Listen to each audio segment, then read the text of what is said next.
In today's episode of the Learn to Do It podcast, we're going to talk about how to make money with your online content. Let's go. All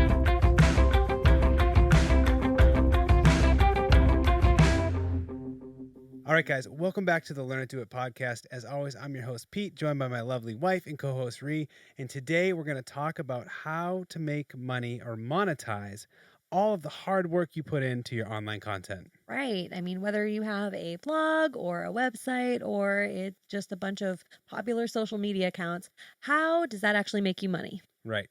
Now, we all start out, we spend a lot of time on these things. We put a lot of time and energy, and we're trying to build a following. We're putting out some good content.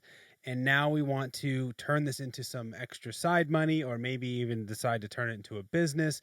And we're not really sure how to go about doing this. We're going to tackle all this today. And we want to make sure that you understand that this is a long game. Yes. There's a lot of effort and energy that is expected out of you specifically, but on the flip side, it can work out in your favor if you do it properly. Yeah, absolutely. I mean, this is not a get rich quick opportunity, right? Creating content and building content online and building an audience online is definitely something that takes a ton of effort, and you have to enjoy it. I think that's important. If you enjoy it, it doesn't feel like it's draining your soul.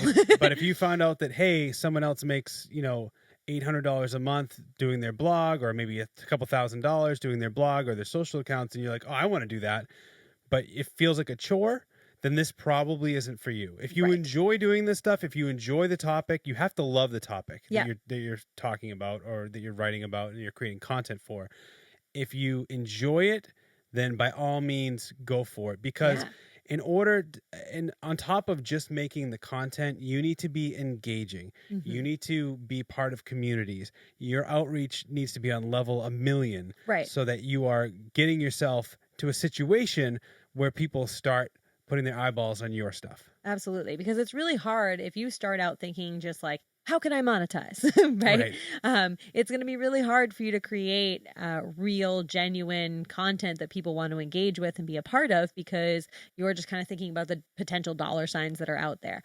So you have to think about, really being a part of that community, really enjoying the content that you're creating, and creating it with that, passion, because people can tell, right? Yeah. The only way it's going to really work is by actual connection. People can tell, like you said, they see right through you. Mm-hmm. If you're just here just to try to get some quick views or some quick likes, or we've all seen those things that are just really, they're putting things out there just to simply ask me to buy something, right? Yeah. And nobody likes the way nobody likes a solicitor in this. When you're giving value, when you're giving content, people will flock to you. Now, you need to look outside of just the social vanity metrics. You need to look outside the number of likes your post got. You need to look outside the number of followers your account has. Mm-hmm. Now, I understand in certain instances within this, the followers matter on when you can run ads, or what kind of perks your account might have. And obviously, the more people that follow you, the better that is. I'm not saying that that's a bad thing, but don't get caught up in the number of followers. So if you're growing your account and say you have 1,500 followers, and they're super active and they're going to the things that you're making. If you post like, hey, I have a new blog, and they're going from Instagram to your blog, that's more valuable than an account that has 10,000 followers and nobody's going to their blog. Correct. Yes. So don't get caught up in those numbers thinking that you're making it because you have more followers, but they're not converting.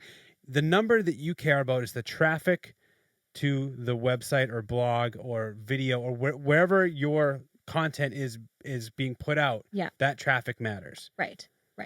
And once you kind of have that audience and that traffic, and you have people that are engaging with you, like, it's naturally going to come time for you to say, all right, all of this time and energy that I've put into this needs to start making me some money, right? Yeah, you might have had some opportunities as you're growing to collaborate with somebody. You might get some free product, or you might, someone might pay you for an ad or something. It depends, little things will come up. But in order to build a consistent monetization, machine, there's a lot of things that we have that go into that. And so luckily for you guys, we have another voicemail today. And why don't you introduce that? So very excited about this voicemail. Now, Kyle called in because he has a blog that he started that's already seeing a little bit of success. And so he wanted us to kind of dive into what's the next step for him. So Right. I'm going to play his voicemail, and then we're going to kind of take a few steps back so that if some of you aren't already where Kyle is, we can get you there and then build off of that. Awesome. Let's go. Hello, Ree and Pete. Kyle Battis here from FrenchieJourney.com. I have a blog about French Bulldogs. Our family has a French Bulldog, and we got him. My family and I decided we start creating articles about our experience with our little French Bulldog here. So I'm happy to report after about a year and a half with the site, we're up to like 113 blog posts or so. The site is making about $500-600 a month on average from blogging and linking over to different products and services we do recommend. But would love any thoughts you guys have on just different ways we can further monetize the site and just take it to a whole nother level. We haven't done any video, so that might be an option. Anyway, appreciate your thoughts. Once again, Kyle Battis from FrenchieJourney.com. Thank you so much, guys. Awesome. So, first of all, congratulations, Kyle. That is a very exciting little side hustle you got going. Yeah, that a lot of people would be very excited to have $600 a month coming in from a side blog, and really in not that long of a time, a year and a half. Right. I mean, it is 113 blogs, so that is a lot of work, and I'm sure there's a lot of research and time and energy and resources that went into doing that. But you have a great foundation, right, to build upon. Yeah, and as a fellow dog lover, I'm sure it was enjoyable to write that content. You know? And so, Kyle, like I said, is kind of a few steps ahead of some of us. So what we're going to do is look at the things that you can do with your content, that you're creating to start making money. And some of that's going to include what Kyle's already done. Mm-hmm. And then we'll build on that and give Kyle some ideas on how he can take things to the next level. Awesome. So the number one rule when you make something for the internet is that you need to make content that people are looking for. That's very important. I like the words you use there, Pete, that people are looking for. So a lot of people get slipped up, and we got very slipped up doing this as well, where you look at yourself and say, what can I write about? What can I make content for? Like, oh, I really know about this topic. And so you're just like, well, I know what people need to know because I know that this is the truth. So let's make this content. And then you put it out, you do all this time, energy, and effort, and then nothing happens. Crickets. And the reason that might happen is you might know all the things that people need to know that they might be interested in. People out there might just absolutely love what you have to say. The problem is, if they're not looking for it, they're never going to find it. Right. So that has everything to do with the way that you package this in terms of your keywords, who your target audience is, where you're putting the content. Right. There's a whole system that you need to understand in order to get yourself just in the right realm to then try to get eyeballs onto your content. Right. And when we first started out, I mean, when people said things like, oh, you have to do your keyword research, like, to me, I didn't really know what that meant when I first, started. It was just kind of like, oh, okay. It was like a thing people said, just like, the words SEO when I started out didn't mean so much to me. But it is really important. There is a psychology in the way that people search for things. And you can see this very simply where, Pete and I will do this. Pete's like, oh, we got to look up this. And I'll go over to the computer and I'll start typing. And Pete watches me type. And he's like, why are you writing it that way? Yeah, right? Just get straight to the point. So I write questions into Google a very specific way that, I think is totally normal, but it's just unique to me, right? In the same way that Pete writes questions in a different way when he's searching. And everybody has their own, habits and psychological way that we search for things on the internet. And that is the art and science of keywords, right? Yep. It's the computer deriving how we are looking for the information that we're looking for. And it's also the computer deciding what we meant. Right. Now, when we're looking for things, we're typing certain things in the internet, and those are the keywords that we're trying to reach. So if you're creating content that is valuable and important and people really want to hear it, but they're not looking for it, it doesn't matter. It doesn't. And it's really sad when it It's happens. super sad. And we'll just share a quick aside is when we launched Learn to Do It, we launched with a course that we had made.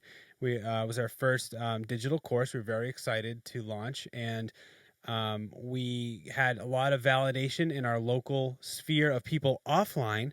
You know, a lot of local business owners wanted to know how to make a video. They couldn't afford to hire us at the time, but they said, "Can you guys teach us what to do?" Right. How can we make, quality video And I content thought, for our well, business? I've been making videos for like 12 years. Of course, I'll just write out the basic steps. We'll make a video tutorials, and we'll just package a course together. Right. We just shared, everything that we do to make a video, so that a business owner that couldn't afford, to hire somebody to do it professionally could make a theoretical professional video for themselves. And it made perfect sense, right? Like you said, we tested the market. We talked to many people that we knew and businesses that we knew, and everybody was excited about the opportunity to do it themselves. And then when we launched the course, we sold a bunch of courses to those people, right? Yep. To the people that we sold talked a bunch of courses. We made some money the first month. Yeah. And how many of those courses that we sold were from people online that we didn't specifically sell it to?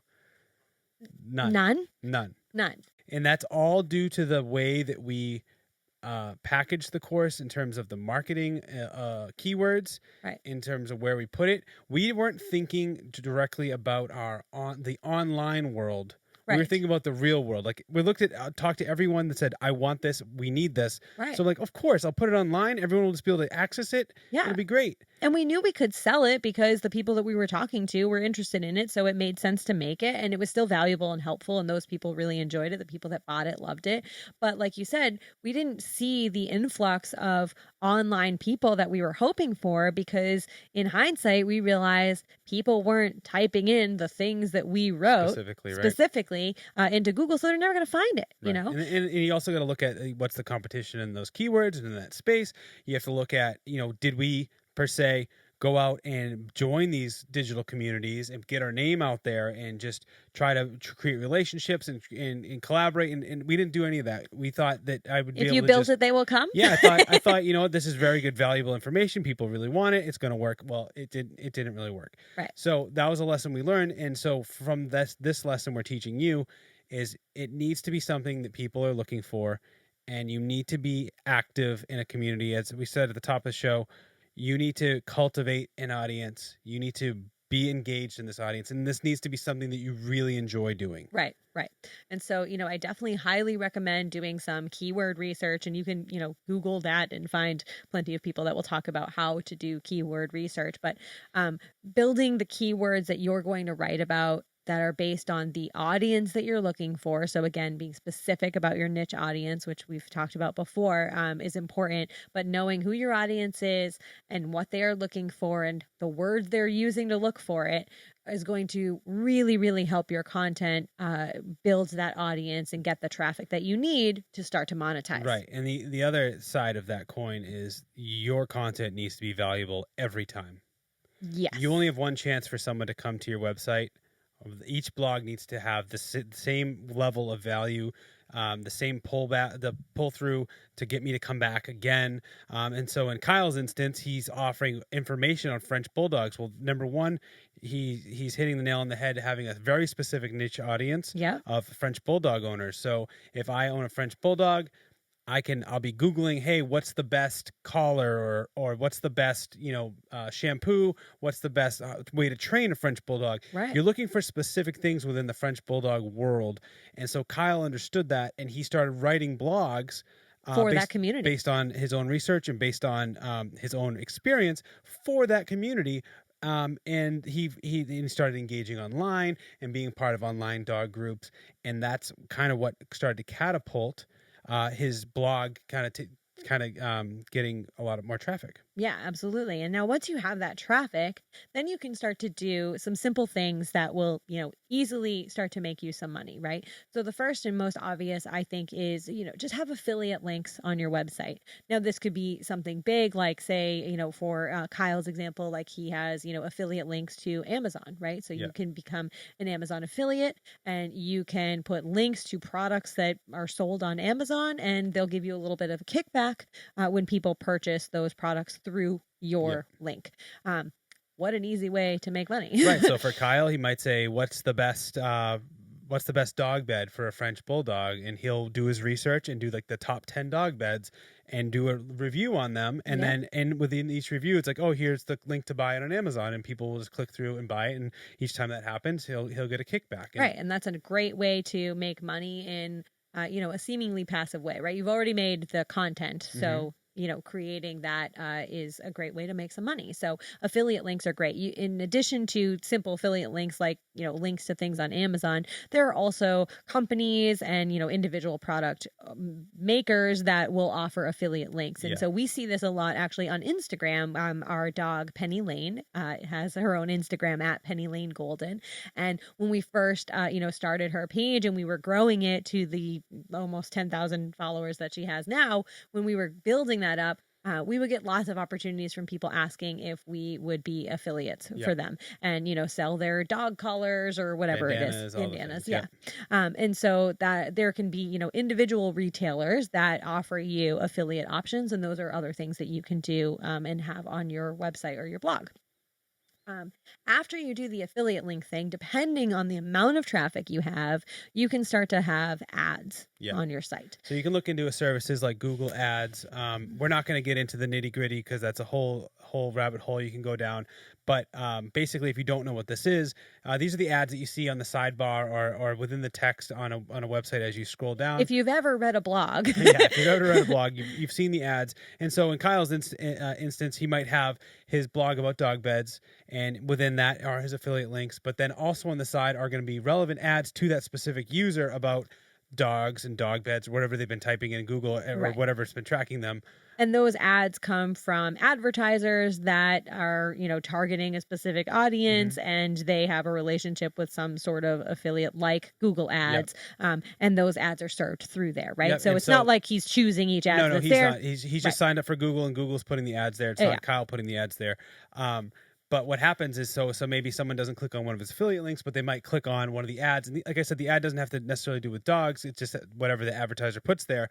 But that will also give him a kickback. So right now he's got a two-pronged, two-funnel approach for each blog, which is, setting yourself up, in his case, to make $600 a month. Right. And, these are the things that Kyle is already doing that you can see, work really well, right? It's great opportunity. To get to where he is, guys, we just have to make sure that we are engaged in the community, we're cultivating the following, and that we're getting the traffic to our, desired site or blog. Right. Now, so the next step here is, how do we build on that, right? Once you have those couple things going, and he's still, generating content this entire time, you are still making the content, right? It's not like you made the content, now you're done, and now you just need to figure out how to make money. You still need to be creating content.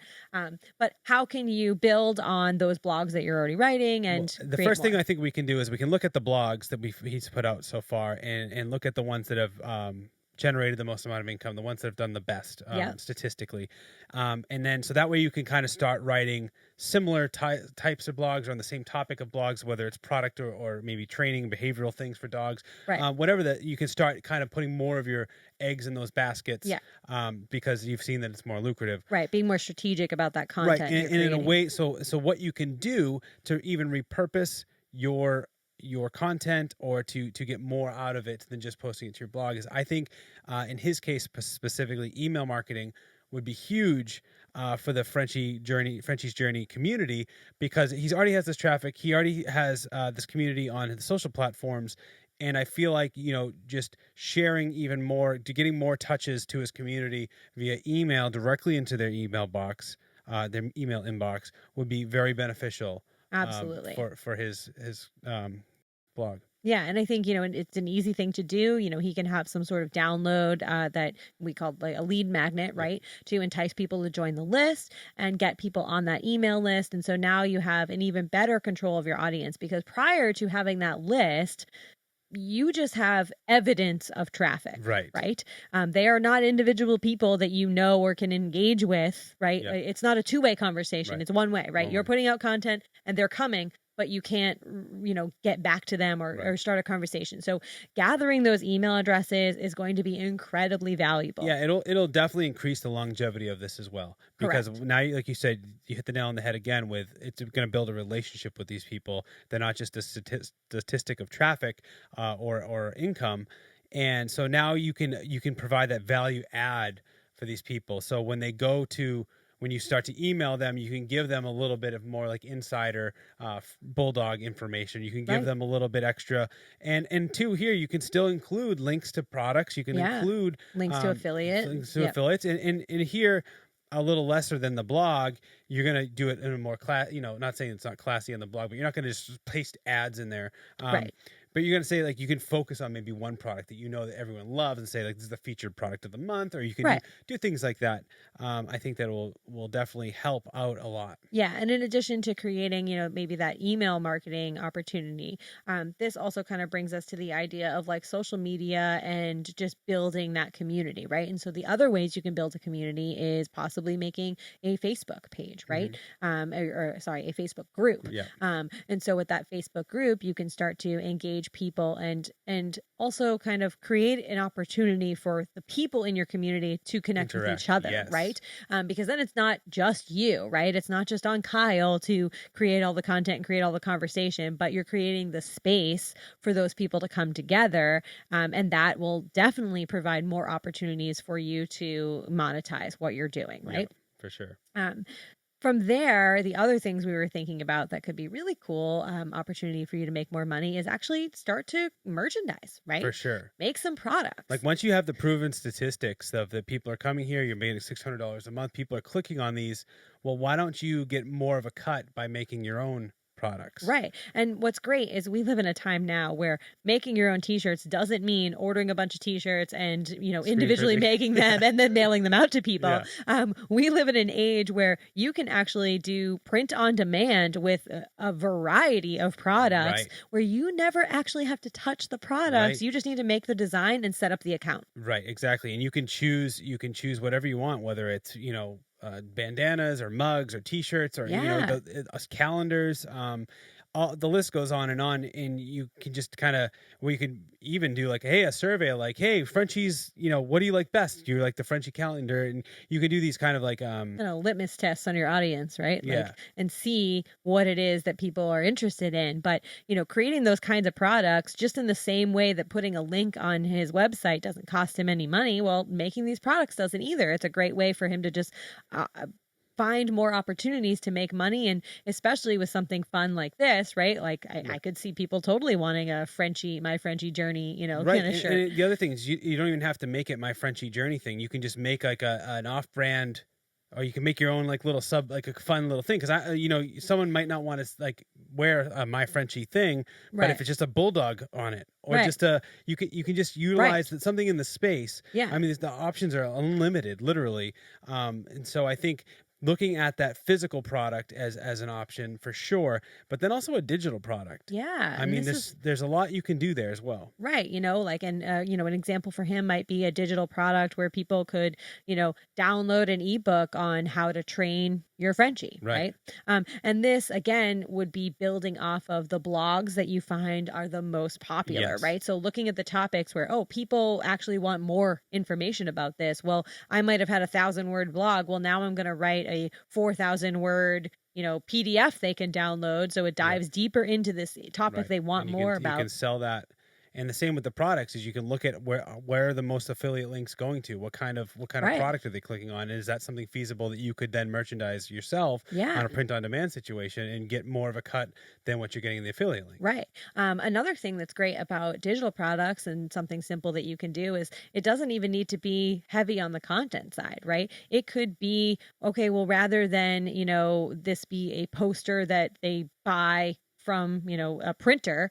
Okay, well, now you just get my digital download of the poster, and for $5, you can print it yourself, Exactly. right? Right. And it's the same work that you did, right? It doesn't you matter. could literally take your own dog and go get a decent camera and go take photos and then sell the photos. Right. Especially in seasons, dogs running through snow, dogs running through leaves, things like that. Right. People love that, and that could also be part of a calendar. You sell them as standalone prints. There's a lot of options in terms of the merchandising that I think people would love. I mean, personally, we have a golden retriever, and my parents also have a golden retriever, so we're a golden family. And my mom has sweatshirts with golden retrievers on it, Yeah. mugs with golden retrievers on it, magnets with golden retrievers on it.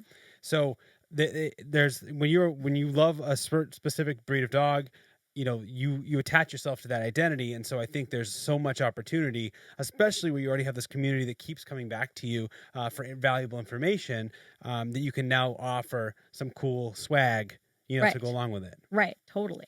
So I think that is a great opportunity. And then, after you kind of build the email marketing and you have these digital products and even physical products you're offering, and you start to build that social media, kind of you build that social media community, right?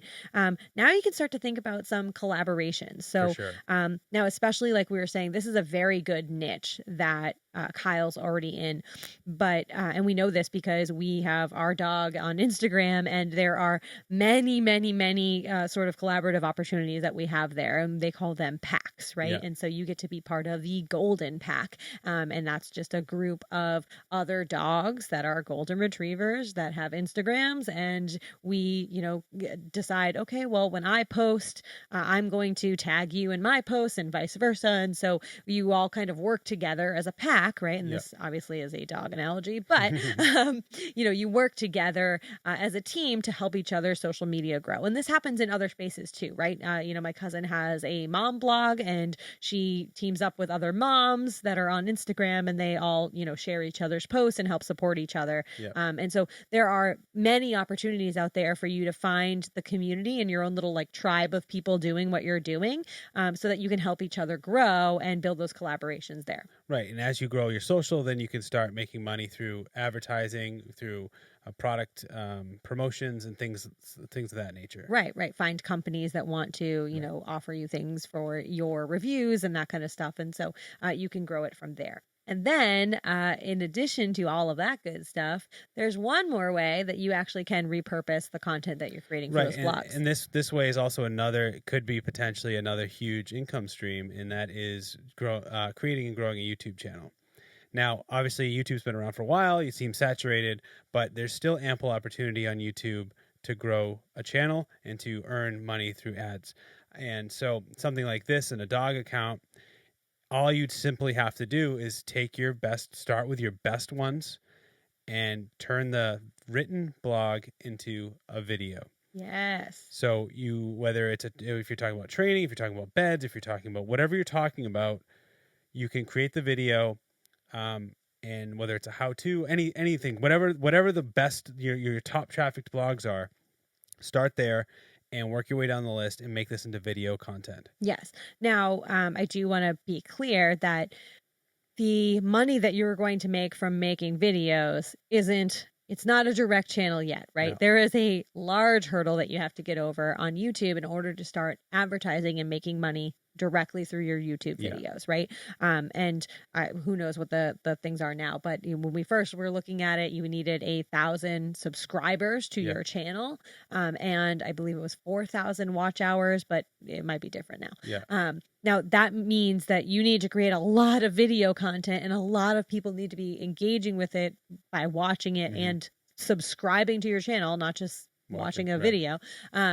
That needs to happen even before you're allowed to make money or put ads on your video.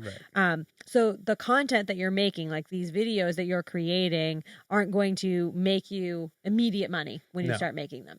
No, but and I'm specifically speaking to Kyle, where Kyle's at right now. Kyle's has an audience. He's already making a good, consistent amount of money. So that means people are coming back. He has an audience, and he started here. So I think the move with video, like he asked in his voicemail, would be to then repurpose your best blogs into videos and start cultivating, start converting people to come I was going to say, to YouTube. Right. Yeah. Getting your audience from where they are and moving them into other spaces. And that actually, like, as a bigger picture, is an important thing to do, right? Like, you want to start by building your audience in one space, a space that feels comfortable to you.